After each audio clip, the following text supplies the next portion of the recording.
So நீங்க ஒரு யங்ஸ்டரா யாருக்கு உங்களோட சப்போர்ட் பண்ணலான்னு இருக்கீங்க? சீமான்.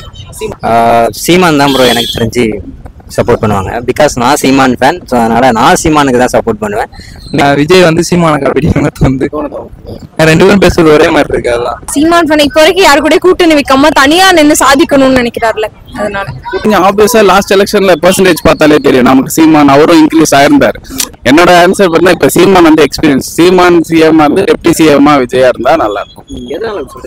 ஏன்னா இப்போ இவர் வந்து இப்போ வந்திருக்காரு. ஸோ வந்திருக்காரு வாய்ப்பு தான் கொடுக்கணும். இப்போ இவர் வந்து இதுலயே எக்ஸ்பீரியன்ஸ்டா இருக்கணும் போது அவருக்கு ஓரளவுக்கு ஐடியாஸ் எல்லாம் இருக்கும்.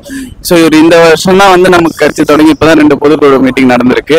ஸோ அப்படின்னும் போது இவருக்கும் வந்து அவரே சொல்லியிருக்காருல எதுவாக இருந்தாலும் வந்து நான் வந்து ஓகே அப்படின்னும் போது கூட்டணி கட்சிகளுக்கு டெப்டி சிஎம்ன்றது வந்து ஒரு பெரிய பிளஸ் பாயிண்ட். அது வந்து எந்த கட்சியா இருந்தாலுமே ஒரு பெரிய பிளஸ் பாயிண்ட்.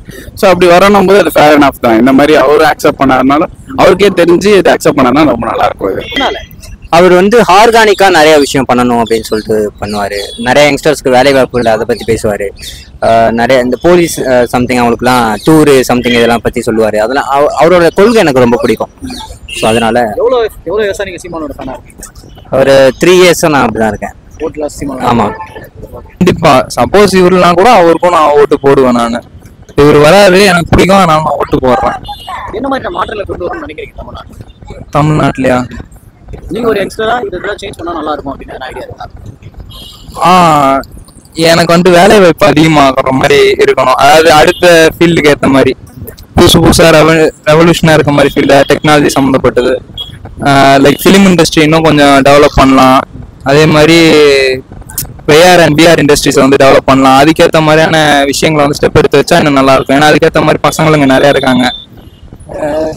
அவ்வளவுதான், வேற ஒன்றும் இல்லை. இப்போ இருக்க கவர்மெண்ட் அதை பண்ணல, இதுக்கு தனியா ஸ்டெப் எடுக்கல.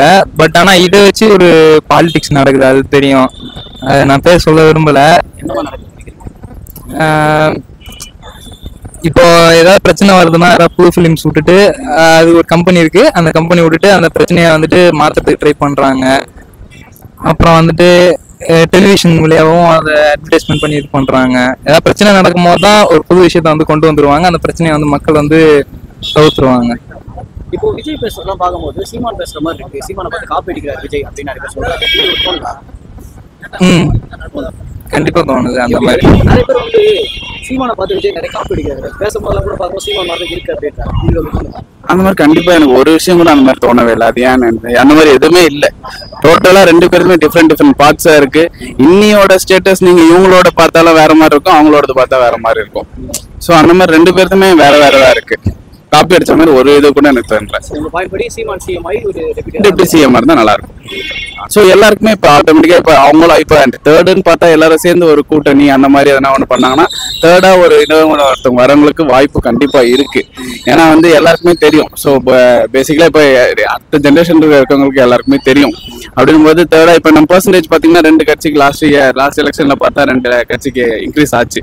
ஸோ இந்த தடவை பார்த்தா ஆட்டோமேட்டிக்கா இவருக்கும் ஒரு பூஸ்டப் வரும். சீமானுக்கும் பார்த்தீங்கன்னா அவருக்கும் இன்க்ரீஸ் ஆச்சு லாஸ்ட் எலெக்ஷன்ல. இப்போ நம்ம விஜயகாந்த் சார் வந்தாரு. விஜயகாந்த் சார் வரும்போது அவரோட பெர்சன்டேஜ் பார்த்தீங்கன்னா ஆட்டோமேட்டிக்கா அவர் ஃபர்ஸ்ட் டைம் நின்னாரு, ஆட்டோமேட்டிக்கா இன்க்ரீஸ் ஆச்சு. ஸோ அவரோட இன்க்ரீஸ் ஆகும்போது அதே மாதிரி தான். ஸோ ஆஸ் யூஷுவல் இப்போ இவங்க 2 பேருக்கும் பார்த்தாச்சு. நெக்ஸ்ட் இவருக்கும் வந்து ஒரு இன்க்ரீஸ் ஆகும்ன்ற ஒரு பிளஸ் நம்பிக்கை தான் இருக்கு. இப்போ சீமான் இன்க்ரீஸ் ஆன மாதிரி ஆட்டோமேட்டிக்கா அவரும் இன்க்ரீஸ் வருவார், பெர்சன்டேஜ் கண்டிப்பா வருவார்னு தோணுது. அது அவங்களோட முடிவு. அந்த எலெக்ஷன் நல்லா இருக்கும், கண்டிப்பா ஒரு நல்லா இருக்கும். அவரு ஏதோ ஃபர்ஸ்ட்ல இருந்தே அண்ணன் தம்பி போயிடுச்சு. அப்புறம் பார்த்தா இவங்களோட சொன்ன கொஞ்சம் 2-3 விஷயம் அவருக்கு இது செட் ஆகல. ஸோ நல்லா தான் இருக்கும். அந்த மாதிரி ஒரு இது வந்தா கண்டிப்பா நல்லா இருக்கும். அதான் ஃபர்ஸ்ட் இந்த மாதிரி அவங்க வந்து டேரக்டா ஏன் பேச மாட்டாங்க, இது அவங்களே கேட்டு வர வச்சுக்கின ஆன்சர் தான். இது எல்லாமே பாத்தீங்கன்னா நீ ஏன் நேரா பேச மாட்டாரன்னு இப்போ ஒரு நேரா பேசியிருக்காரு, அவ்வளவுதான். இப்போ சீமான் விஜய் 2 பேர் தான் இருக்காங்க. யாருக்கு ஒரு வாய்ப்பு தருவீங்க? யார் சீமானா நல்லா இருக்கும்? சீமான் விஜய்க்கு சீமான் தான் ப்ரோ எனக்கு தெரிஞ்சு சப்போர்ட் பண்ணுவாங்க. பிகாஸ் நான் சீமான் ஃபேன். ஸோ அதனால நான் சீமானுக்கு தான் சப்போர்ட் பண்ணுவேன். இவருக்கு ஒரு சான்ஸ் கொடுத்தா தானே ப்ரோ வரும். இவங்க தானே ஆட்சி பண்ணிட்டு இருக்காங்க. அவங்களுக்கு ஒரு சான்ஸ் கொடுத்தா கண்டிப்பா அவருக்கு ரீச் வரும்னு நினைக்கிறேன். நம்ம சொல்றோம்னா கண்டிப்பா அதுல செயலும் இருக்கும் அப்படிங்கிறது என்னோட. சீமான் கிட்ட உங்களுக்கு ரொம்ப பிடிச்ச விஷயம் தான் என்ன சொல்றீங்க? அவர் பேசுற அரசியல், அவரு தைரியமா பேசுறது, அந்த ஹானஸ்டி ரொம்ப பிடிக்கும். அதனால யார் என்னெல்லாம் பயப்படாம தைரியமா வாயை விடுறது பிடிக்கும். அந்த மாதிரி ட்ரெண்டிங்கா பேசுறாங்க. ஆமா பிடிக்கும். ஓகே. சோ நீங்க ஒரு யங்ஸ்டரா யாருக்கு உங்களோட சப்போர்ட் பண்ணலாம்னு இருக்கீங்க? சீமான். சீமான் ஏன்? சீமான் இப்போ வரைக்கும் ஜெயிக்கல, அவரும் நிறைய சான்ஸ் கேட்டுட்டு இருக்காரு. மேபி கொடுத்தா அவர் வின் பண்ணா ஏதாச்சும் பண்ணுவார் அப்படின்னு ஒரு நம்பிக்கை இருக்கு. எதனால நீங்க ஒரு சீமான் ஃபேனா மாறீங்க? சரி இல்லாம இருக்குதா அது ஒண்ணுதானா இல்ல அது ஒரு வேற என்ன? அவர் பேசுற விஷயங்கள் ரொம்ப போல்டா இருக்கும், ரொம்ப ஓப்பனா பேசுவாரு. அது ஒரு விஷயம். பர்சனலா ஃபேன் அப்படின்றத தாண்டி ரொம்ப வருஷமா கேட்டுட்டு இருக்காருல ஜெயிச்சா பண்ணுவோம் அப்படின்னு சொல்றாரு. ஒன் டைம் ஜெயிக்க வச்சு பார்த்தா அவர் என்ன பண்றாருன்னு நமக்கு தெரியும்ல. அதனால இப்ப பாத்தீங்கன்னா யங்ஸ்டர் எல்லாமே விஜய்க்கு தான் சப்போர்ட் பண்ண போறீங்க. நீங்க எப்படி சீமான் தேர்வு? விஜய் வந்து நானும் ஒரு விஜய் ஃபேன். ஸோ சினிமாலே எனக்கு தளபதி ரொம்ப பிடிக்கும். பட் அவர் இப்பதான் வந்திருக்காரு. எப்படின்னா யங்ஸ்டர்ஸ் மோஸ்ட்லி அவருக்கு தான் சப்போர்ட் பண்ண போறாங்க. இப்பதானே அரசியல் வந்திருக்காரு. ஸோ ரொம்ப வருஷமா கேட்டுட்டு இருந்த ஒருத்தர் சான்ஸ் கொடுக்கலாம்ல. அதனால எந்த கொள்கையை பார்த்து உங்களுக்கு ரொம்ப பிடிச்சது? தமிழ் தேசிய அரசியல், தமிழ் மேல ரொம்ப பற்றா அந்த மாதிரி பேசுவார். அதனால தமிழை காப்பாத்தணும் அப்படின்னு சொல்லி போராடிட்டு இருக்காருல்ல. இப்போ இவங்களுடைய இப்போ போன ஜென்ரேஷன் வரைக்கும் வந்து பாத்தீங்கன்னா அந்த ஏடிஎம்கே டிஎம்கே உடைய கொள்கைகள் அந்த மாதிரி அவங்க பண்ணிட்டு இருந்ததெல்லாம் வந்து ஃபாலோ பண்ணிருப்பாங்க. ஸோ இந்த ஜென்ரேஷன் அப்படின்னு வரும்போது ஒரு சேஞ்ச் வேணும் அப்படின்னு எக்ஸ்பெக்ட் பண்ணா வந்து இப்போ விஜய் வந்து ஆல்ரெடி சினி ஃபீல்டு இருக்கும் போதுமே வந்து பாத்தீங்கன்னா நிறைய சோசியல் மேட்டர்ஸ் எல்லாம் வந்து இன்வால்வ் பண்ணிட்டு வந்திருக்காரு. நிறைய நல்லா பண்ணிருக்காரு. அண்ட் போராட்டம் அப்படின்னு வரும்போது வந்து பாத்தீங்கன்னா இந்த மீனவர் சமுதாயத்துக்காக போராடினது, அப்புறம் ஜல்லிக்கட்டு அந்த மாதிரி எல்லாம் வந்து நிறைய சப்போர்ட் பண்ணிட்டு வந்திருக்காரு. ஸோ அவருடைய கொள்கைகள் அடிப்படையில் வச்சு எல்லாம் பார்க்கும்போது வந்து ஸோ அவருக்கு ஒரு சான்ஸ் கொடுத்தா வந்து அரசியல் ரீதியாக வரும்போது அவர் இன்னும் வந்து நல்லா பண்ணுவார். அது அந்த ஆட்சி அப்படின்னு வரும்போது அவர் கையில் ஒரு பவர் அப்படின்னு வரும்போது வந்து அவர் கண்டிப்பாக பண்ணுவார் அப்படின்னு ஒரு எக்ஸ்பெக்டேஷன் தான். இப்போ எக்ஸ்பெக்டேஷன் இருக்கிறதுனால தான் நம்ம ஒரு புதுசா மாற்றம் வரும்னு நினைக்கிறேன். சீமான் அந்த மாதிரி அரசியல் தலைவர்லாம் இருக்காங்க, வெறும் அரசியல் கட்சியாவே ஆரம்பிச்சு வந்தவங்க. அவங்களுக்குலாம் ஒரு வாய்ப்பு பண்ண மாட்டேங்க.